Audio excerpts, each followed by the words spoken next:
Hello दोस्तों, आज हम पढ़ेंगे विश्व इतिहास। और विश्व इतिहास का एक बहुत इंपॉर्टेंट टॉपिक है पुनर्जागरण। तो आज इस वीडियो में हम पुनर्जागरण के कुछ इंपॉर्टेंट क्वेश्चंस देखेंगे।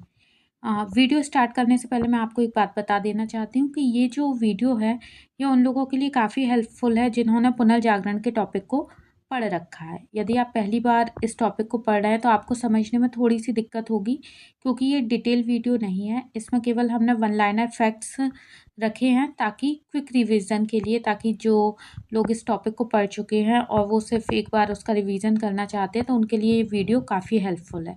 अगर आप चाहते हैं कि पुनर्जागरण का एक डिटेल वीडियो मैं आपके लिए बनाऊं, या किसी टॉपिक को या किसी क्वेश्चन को समझने में आपको कोई दिक्कत हो रही है, तो आप नीचे कमेंट में उसको मेंशन कर सकते हैं। तो चलिए हम स्टार्ट करते हैं। हमारा पहला प्रश्न है कि पुनर्जागरण का शुभारंभ कहाँ से हुआ। तो जो पुनर्जागरण है इसकी शुरुआत इटली से हुई थी। हमारा अगला सवाल है, पुनर्जागरण का अग्रदूत किसे माना जाता है, या पुनर्जागरण का प्रवर्तक किसको माना जाता है। तो पुनर्जागरण का अग्रदूत दांते को माना जाता है। डिवाइन कॉमेडी नामक काव्य की रचना किसने की थी। तो डिवाइन कॉमेडी जो काव्य है, जो पुस्तक है, इसकी रचना दांते द्वारा की गई थी। डिवाइन कॉमेडी किस भाषा में लिखा गया है। तो डिवाइन कॉमेडी जो है यह टस्कन भाषा में लिखा गया है। तो ये प्रश्न इम्पॉर्टेंट इसलिए हो जाता है कि जो पुनर्जागरण की हम बात कर रहे हैं उस समय पर जो किताबें थी, जो ग्रंथ थे, वो लैटिन भाषा में लिखे जा रहे थे, और जबकि वहाँ के जो आम जनता थी उनकी जो आम बोलचाल की भाषा थी वह टस्कन थी। तो दांते ने अपनी पुस्तक डिवाइन कॉमेडी वहाँ की जनता की भाषा, आम जो बोलचाल की भाषा है टस्कन, उसमें लिखी।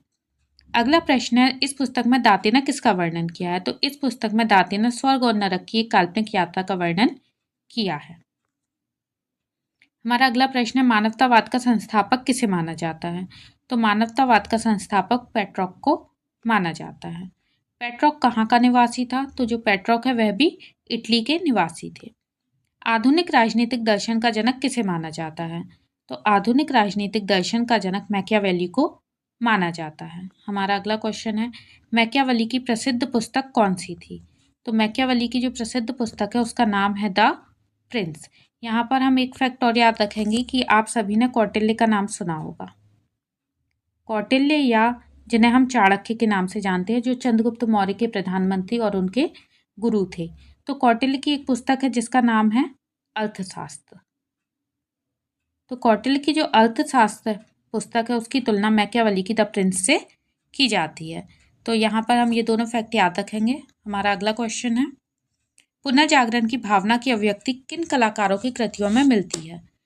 तो पहले हम इस प्रश्न का आशय समझ लेते हैं। पुनर्जागरण की भावना अर्थात पुनर्जागरण की भावना या विशेषताओं के रूप में हम मानवतावाद, व्यक्तिवाद आदि चीज़ों को देखते हैं। तो इनकी अभिव्यक्ति हमें जिन कलाकारों की कृतियों में देखने को मिलती है उनका नाम है Leonardo da Vinci, Michael Angelo और राफेल। हमारा अगला प्रश्न है, द लास्ट सपर और मोनालिसा ये किसकी कृतियां हैं, या इनका चित्रकार कौन है। तो द लास्ट सपर और मोनालिसा, इनके जो चित्रकार है उनका नाम है लियोनार्डो दा विंची। देखिए, मोनालिसा तो एक बहुत फेमस पेंटिंग है और इसके बारे में लगभग हम सभी जानते हैं। तो यहाँ पर हमें द लास्ट सपर के बारे में याद रखना है। ये चित्र जो है ये भी लियोनार्डो दा विंची द्वारा बनाया गया था, और इसमें जो ईसा मसीह हैं उनको एक रात्रि भोज करते हुए दिखाया गया है।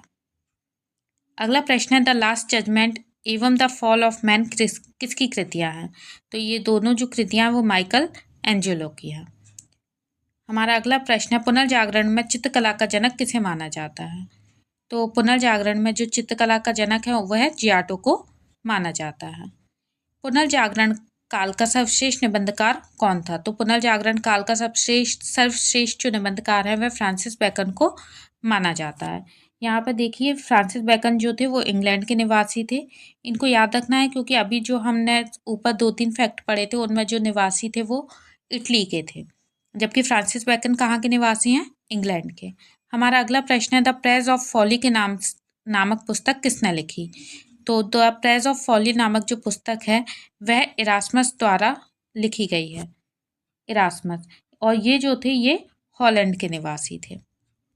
हमारा अगला प्रश्न है, यूटोपिया नामक पुस्तक किसने लिखी। तो जो यूटोपिया है यह पुस्तक लिखी थी टॉमस मूर ने। टॉमस मूर के बारे में एक और फैक्ट इम्पॉर्टेंट है, इनको शहीद लेखक,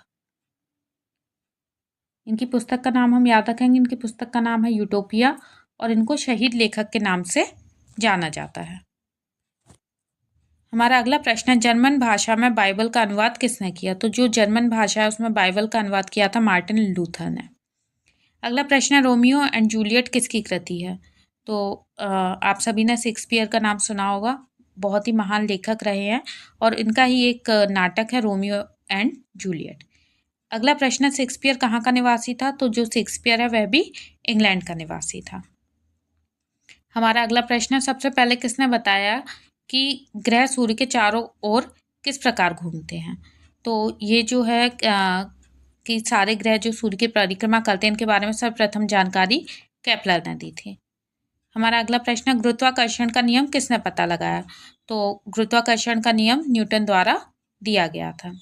हमारा अगला प्रश्न है, समुद्री मार्ग से विश्व का चक्कर सर्वप्रथम किसने लगाया? तो समुद्री मार्ग से सर्वप्रथम विश्व का चक्कर मैगलन ने लगाया था।